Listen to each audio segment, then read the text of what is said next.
Alright mga buddy, so inayos na natin lahat. So pinalitan natin ng floater yung karburador. So ito pa yung naging problema niya mga buddy, kaya nag-overflow sa tingin ko mga buddy. Ito kasi itong pinaka-pin na to mga buddy, pag doon nilalagay doon sa may floater niya, masikip, hindi na siya nagpi-play. So hindi gumagalaw yung floater niya. So kasi itong mga buddy, napukpok kasi ito. So pinalitan ko siya ng floater mga buddy. Yung pin nito, yun yung nilagay ko doon. So okay na. Tapos hindi pa rin mag-start mga buddy kasi nag-overflow siya, pero okay na, wala na yung overflow. Tapos so redondo lang siya ng redondo, naayos ko na siya. Binaybay ko tong na to mga buddy, itong wire na to. Ito kasi sabi ni Sir Chip sa akin tsaka ni Boss Maki, dalawa lang yan, battery, kuryente o kaya ay gasolina. So binaybay ko itong sa kuryente na to mga buddy. Ito nakita ko yung pinagdugtungan dito putol. So inano ko siya, dinugtong ko siya kasi itong wire na dalawang puti, hindi siya umaabot mga buddy, kung makikita nyo magkalayo. So dinugtungan ko siya ng maliit na wire. So titignan natin ngayon kung mag-i-start na siya. So ang problema, wala akong taga-choke kasi i-choke ko sana mga buddy. Pero titignan natin kung masisirit na gas. Ayan na, meron naman na. So try natin i-start kung mapapa-start siya. Ayan.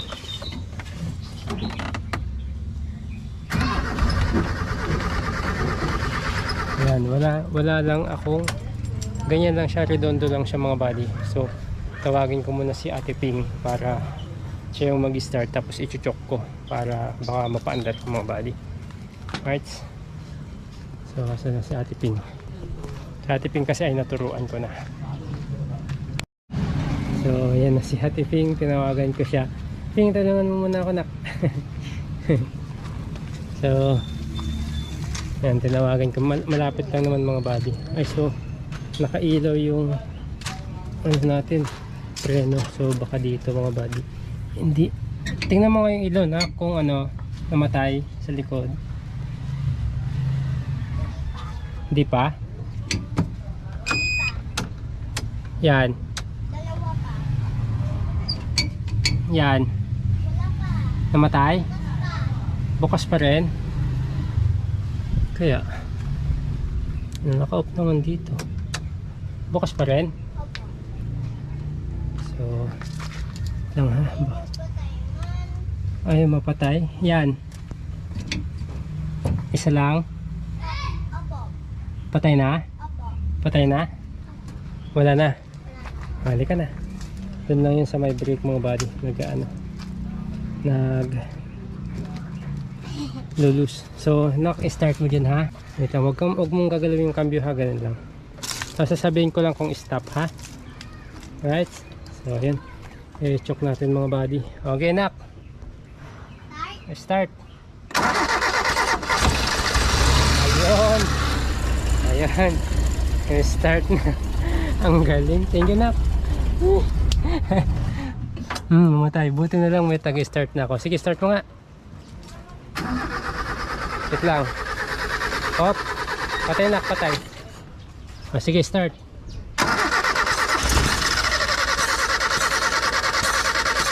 Patay nak. Nak, patay. Sige, nak.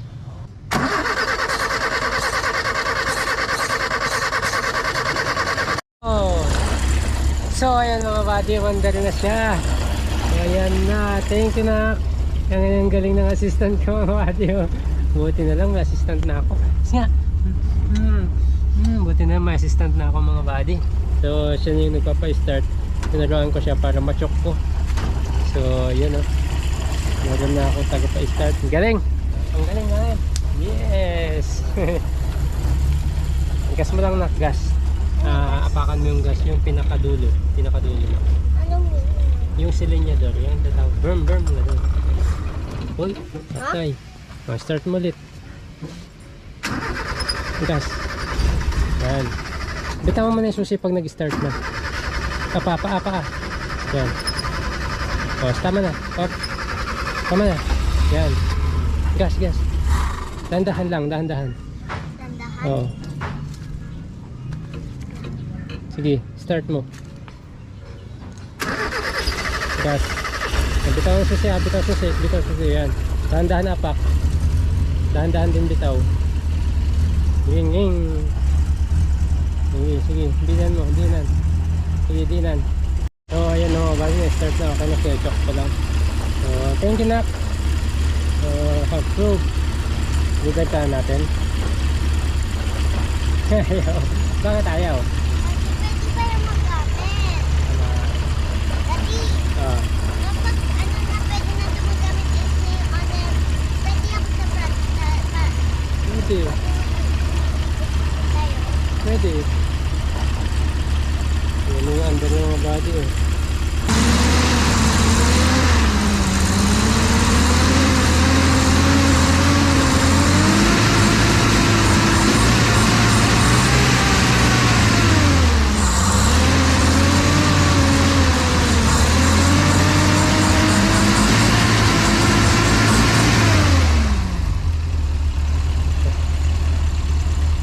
Yan ang mga kung naka-under mga body.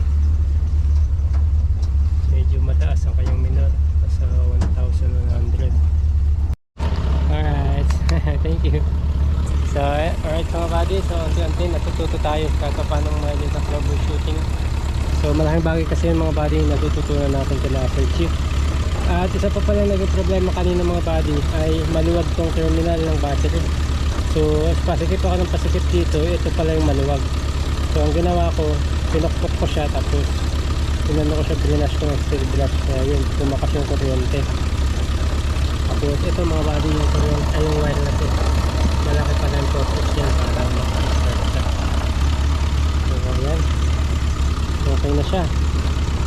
Maandar na. Saka ito mga body yung pin na to. Ito yung pin. So ayan yung mga body pag nakabisa natin yung mga pangalan nito at yung mga tawag nun, mga purpose nito sa makina, sasabihin natin, share natin sa inyo mga body para magka-idea din yung mga ibang kaibigan natin na nag-uumpisa pa lang din. Pero kung gusto nyo ng kompletong kaalaman at mga advanced na kaalaman na mga body, puntahan nyo lang yung channel ni Sir Chief Auto Mechanic. Ayan, ito yung channel niya, tsaka ni Boss Makinistang Pobre. Andyan yung mga advanced na talaga na mga karunungan regarding dito sa mga makina, sa wirings, lahat kasi ginagawa nila sila Sir Chief. Kaya bisitahin nyo po yung kanilang channel. Lahat po ng binabahagi ko sa inyo ay sa kanila po galing. Sabi po nila sa akin at tinuturo po nila sa akin. Kaya thank you sa inyong dalawa, mga lupit. Wala na rin sa overflow, kasi kung overflow yan, mabasa na dapat yung plate yan. So wala nang basa. Hello po, merienda po tayo. Ito po ang aking merienda. Price ko po to dahil tinulungan ko si Daddy gumawa.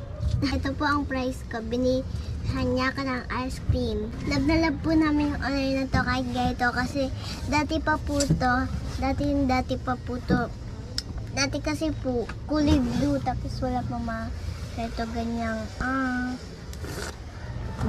kaya love na love talaga po namin to. At maraming salamat po kay Ma'am Ann dahil sa kanya po hindi po namin to nabenta kasi mahal na mahal namin. Sabi po ni Daddy tinulungan daw po kami ni Ma'am Ann. Si Daddy Papa. Ayun po si Daddy nag-aayos ng makina. Dahil medyo hindi pa ayos kaya siya nag-aayos dyan. And salamat po sa mga nagsusupport kay Daddy. Sana hindi po kayo magsawa ng panood yung mga vlogs namin.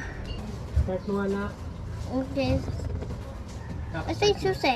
Ayan. Okay, start natin. Tutulungan natin si Daddy.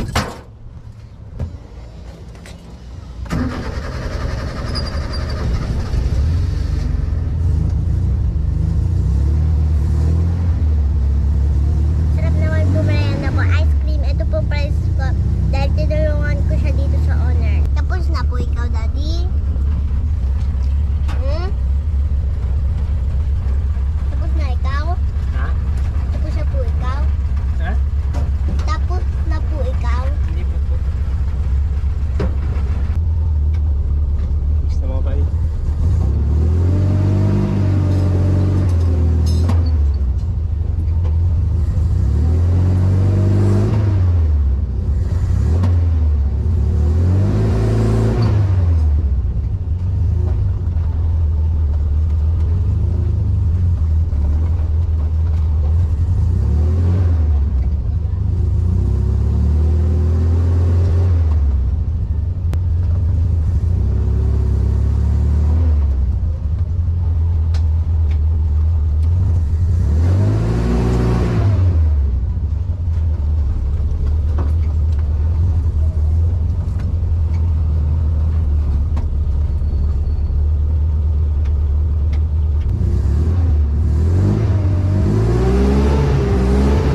kami.